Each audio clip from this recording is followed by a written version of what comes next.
I thought I'd do a quick video on how to apply for your director's ID. The time is fast approaching when you need to have that done, and we've had a lot of client questions about this. So I thought I'd do this quick video. My name's Janelle Bartlett. I'm a registered tax agent, a chartered accountant, and the partner at Accountants to Business. Let's dive in. So what exactly is a director's ID? It's a number that is used to identify you. It starts with your existing identification and produces a number that's used by the business register to identify you as a real person.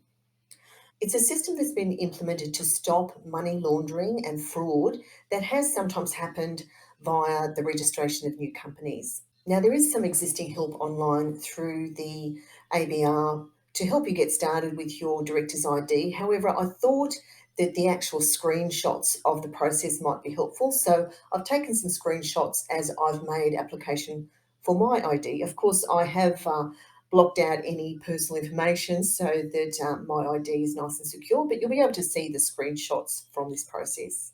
So when do you need to have your director's ID? It depends on the formation date of your company. So companies formed before the 5th of April 2022 and after November 2021 have 28 days for the directors to obtain their IDs. Companies formed after the 5th of April 2022 will need to have their IDs in place, or the directors will need to have their IDs in place at the formation of the company. So when we go to make application for your companies, we will need to collect your director's ID at that stage. So companies that existed before November 2021 have until the 30th of November 2022 for their directors to make application for their director's ID. But you really should get a wiggle on because, I really suggest that you do it fairly soon and then it's sort of out of the way and you won't be in there trying to do your application when thousands of other people are trying to do it. Now, another thing is that your accountant cannot make application for you. It's a security measure and it must be used. So ASIC and the ABR need to know that it's you making application for your identification. You'll first need a MyGov ID, which most of us have these days. And it needs to be a strength of standard or stronger to keep going. So if you don't have that, go off to mygovid.gov.au and set that up and increase your strength. And then come back. Now, before you go any further, just obtain a couple of documents. One is your tax file number. Another is your address, both your residential and postal address, and make sure that that address is exactly as recorded at the ATO. So silly things can mess this up, like court, if you spell it out as court, C-O-U-R-T. If it's recorded on the ATO as CRT, this can be a mess. So have a look. A good place to look is actually your MyGov ID and record exactly your two addresses, residential and postal. They may be the same, but make sure you have that recorded exactly and your tax file number and then move on. So then you're going to go to ABRS, Australian Business Register, .gov.au and /directors identification number. I'll have these links in the description of the video below, so you can just click the link. Now this is the screen that will come up and you're just going to, of course, go apply now. Now the next step is you're going to click on this little button that says apply with MyGov ID. There can be little glitches with this, and I thought I would put this in because I had this little glitch. So if something like that happens, it's usually a problem with the browser. So simply copy the link and go to another browser. So if you're using Chrome, maybe try Firefox or Edge, but just copy the link and pop it into another browser. And next, this screen will pop up and you're in your MyGov ID and you're going to continue. So, of course, the next screen here is sending a code to your phone, which is the normal part of jumping into your MyGov ID.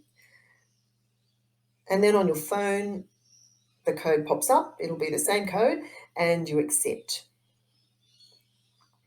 The next screen here is where you get started at 1 and you're going to read through all of the declarations there and tick the little box where we have the yellow square and then continue.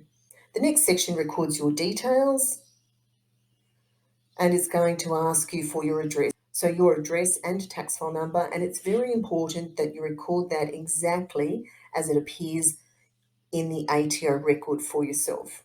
Next, you'll get this verified tick. You'll right to proceed and you continue, and then you're starting to move into the next step.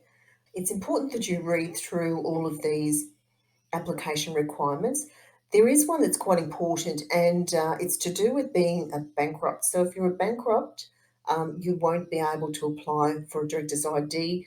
You won't be able to be a director of a company until you have exited bankruptcy. So just read all of those requirements and make sure that you meet those requirements, and then tick I'm eligible, obviously, only if you are.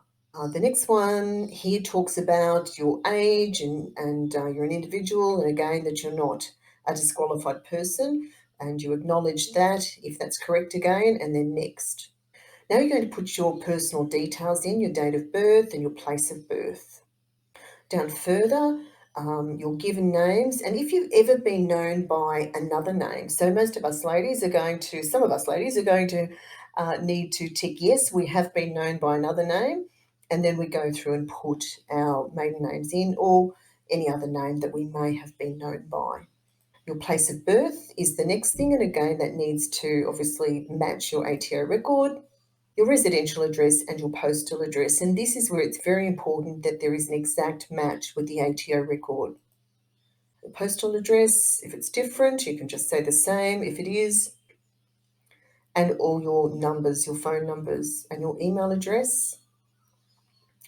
Review, and then you'll have a screen that has all of the information below, and you will review it, and then you will simply declare that that's correct. Again, read the information, make sure it's correct, and then declare it correct and submit.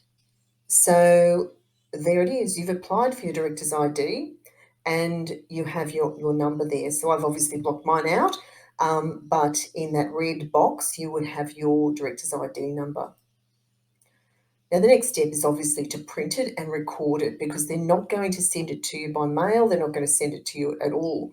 So print, record the director's ID, print and save it as a PDF. So go down to the printer-friendly version and just print it, and it will look something like this. Again, you'll have your director's ID there and the information that you need for your accountant and for any future applications for companies, and also to be compliant. There will be some ABR chase-ups of people who have not made application, and I expect that there'll be some serious fines.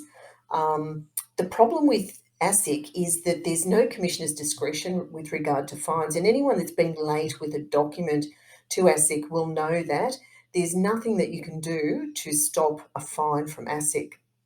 Pretty much, even if you're in traction in hospital, you'll still get the fine. The ATO has some discretion with some of their penalties, but ASIC has no discretion. So when the penalties are issued for people who don't make these applications by the required time, you're really not going to be able to have them remitted. So there you are, you're done.